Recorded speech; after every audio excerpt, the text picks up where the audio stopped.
All right, so if you made it this far, you're at the end of this video series. Now we're gonna put this application to the test to really validate what it is that we're talking about. So it's not just my opinion that this will work. I wanna show you with Carrie. So Carrie, we haven't talked about your golf game ever, right? No, good. First time. Okay, she looks pretty honest. I think you can believe her. So we're gonna take Carrie from being a slicer to a drawer in one shot, and we can make that work. Here we go. Okay, Carrie, we're ready. Let's see this bad, nasty slice that you talked about. All right.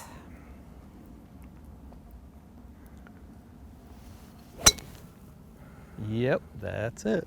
Fair enough. Okay, so let's take a look at the launch monitor here, and this will describe what that problem is. So on this one, you have a club path that swings to the left of the target, a few degrees, 3 degrees to the left. But the biggest problem that you've got out of this whole mess is where the club face is aimed. That's aimed 20 degrees this way.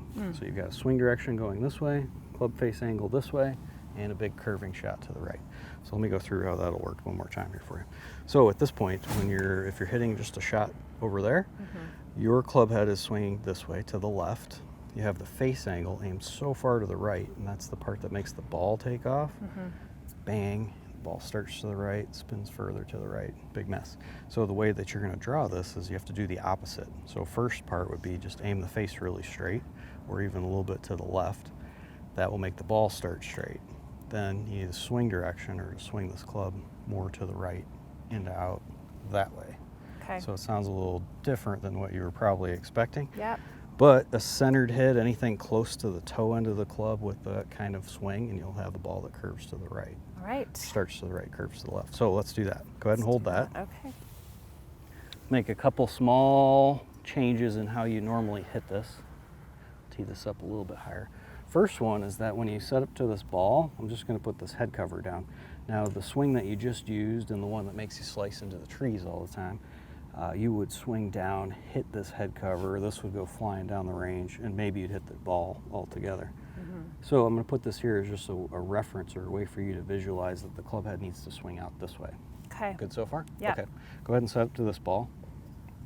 That's not going to move, so Right. just get used to seeing it. Start with the face angle really straight, like that. You see the difference in the loft, how it doesn't look like you can see much of the actual club face itself. Yes. Good. All right, good start. Then you're going to take both of your hands, and I'll hold the shaft. You go ahead and turn them to the right. Yep. And that will make this much easier to hit the ball with the face angle to the left of the target. Okay. Good.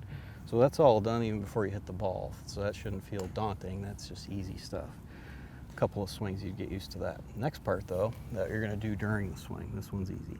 The end of the grip and your hands in general, those are going to move behind you on the backswing to the point where, good, to the point where the end of the grip almost like grazes right by your leg on the way back. Okay. Does that make sense? Yep. So on this one, go ahead and aim this face really straight, and then do the best you can at everything we talked about at address, and then that one simple piece in the backswing. Okay. Nice. So that ball barely curved to the left, which was the whole goal, is actually not to slice one. Yep. And let's take a look at those numbers too. That would have curved much more, but you actually hit this one pretty close to the heel of the club, which makes it really difficult to draw anyway. So that, for a lot of people, is a bit of the problem. Yeah. So on this one, your club path was now 1 degree to the right, and your club face angle that you hit the ball at was pretty close to 0. Oh. So you essentially did exactly what we were describing. Hit with the face angle very straight, swing barely into out, and the ball's curve. That one hit the heel of the club, which usually makes it slice, but even though you did those parts well enough, it still stayed straight with a little bit of a curve. Yes, I'll take that. Easy, right? Okay. Very easy. So if you skipped any of those steps right now, chances are you'd hit a big slice again. So Okay. that's the important part of making sure you understand why you're doing it and taking some diligent time to get it right. So as you can see, if you've watched all these videos, you just watched Carrie stop slicing in one shot, I mean, this is how you do it. There are a lot of steps that can go into this though, so stay positive, keep practicing. No one has to slice the ball forever. It's just not part of the game.